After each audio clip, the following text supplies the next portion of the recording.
Hey, what's up everyone, Joker here. Welcome to my review for the MSI GTX 770 Lightning.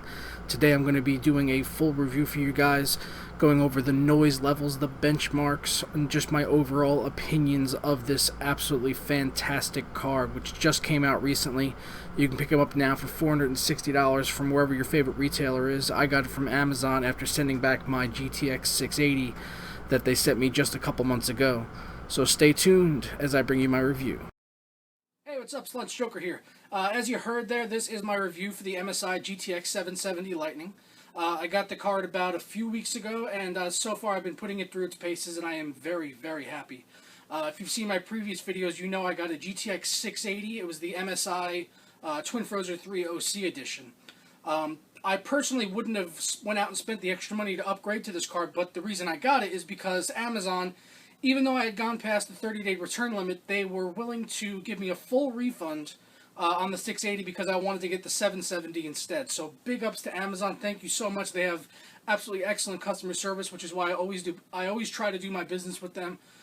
Sometimes I will go to Newegg, but I prefer Amazon strictly on the basis of the fact that their customer service is extremely helpful.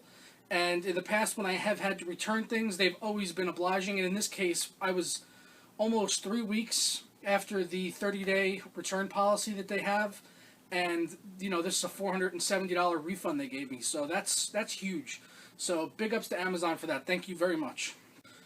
So in that time since I got it, I've had a chance to put it through its paces. As I said, I've played a lot of Battlefield 3. I probably played close to 30 hours of Battlefield 3 on max settings with this card since then. I've been running Skyrim with over 200 plus graphics mods. It doesn't even break a sweat. I have actually maxed out my VRAM on Skyrim, but it's only running at like 45-50% usage, which is absolutely phenomenal, especially considering all of those mods that I have on there. I've also been playing Metro Last Light, the campaign. I've been wrapping that up. I just finished that the other day, which was an absolutely fantastic game, a complete resource hog. And I was running it at 60 frames per second. The only thing I had turned off was their super sample anti-aliasing, which is like absolutely ridiculous. But when it's off anyway, that's basically off on that game, is their own in-house anti-aliasing. It's sort of like their own FXAA. It's called AAA. I don't know what the A stand for, but it's basically their in-house FXAA. It still looks absolutely amazing. There's no jaggies around the edges or anything like that, so you can't really even notice that the anti-aliasing is off, but the performance boost is like, wow, just from turning that off, because it is a complete resource hog using that option. And this is with tessellation, everything maxed out, the physics on, and I was sitting at 60 frames all the time. It never dropped below 60 in my entire time playing the campaign with this card, with the anti-aliasing off, that is. On top of Battlefield and Skyrim and Metro Last Light, I've had a chance to also run a whole bunch of benchmarks, which I've kept on a spreadsheet, and I've been comparing them with my 680 so you guys can get an idea of what type of performance boost you could expect if you're going from a 680 to a 770.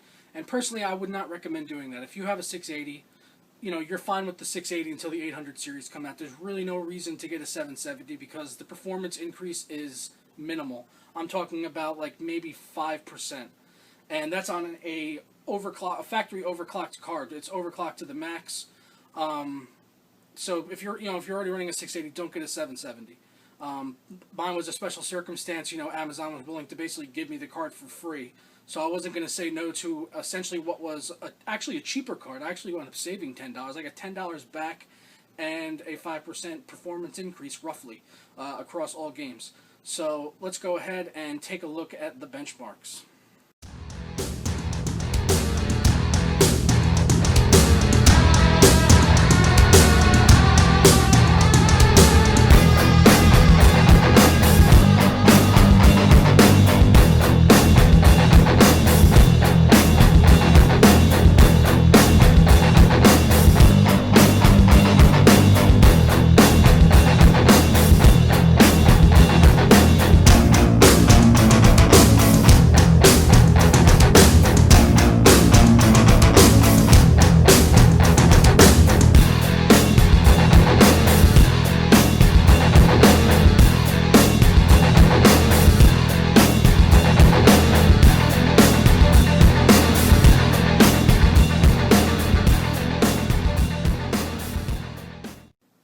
as you can see the benchmarks, you can see that there is a slight performance increase between the 680 and the 770. Not a whole lot, but, you know, it is an increase nonetheless.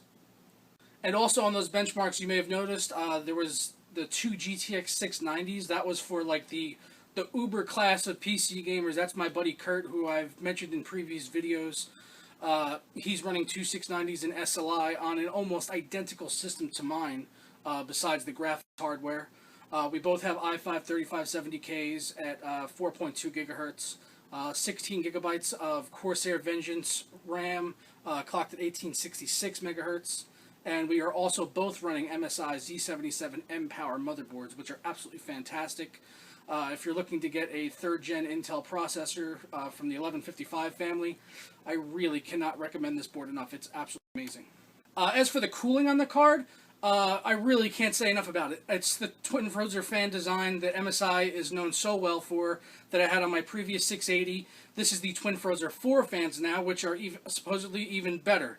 On Battlefield 3, on max settings, I manually turn up my fans to 75. When I do that, the game runs at 40 degrees Celsius consistently.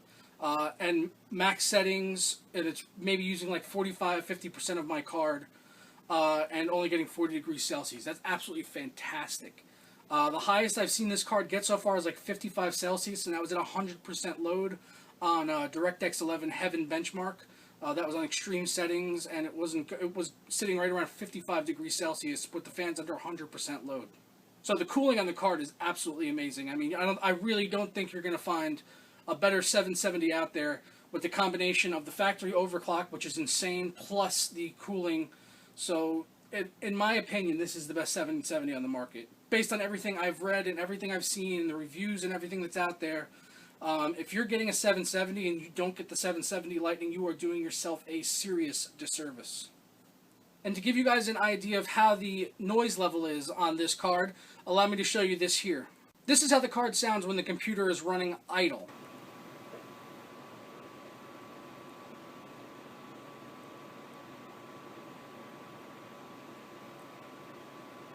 And here's how the card sounds with the fans at 100%.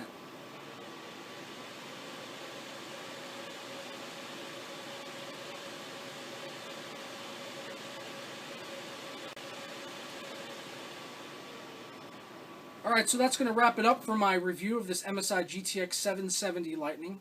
As I said, I absolutely love this card. I do not regret sending back my 680 to get the 770. All of this was running on the NVIDIA GeForce 326.19 beta drivers. It's the most recent release that they have from GeForce. So if you're in the market for a 770, go out, get this card today. Do not hesitate. You cannot beat the price to performance ratio you are going to see on this card. Absolutely amazing. Go get one. Rat meow. Don't forget to like, comment, subscribe, follow me on Twitter @JokerSlunt. I'll catch y'all next time. Ta-da!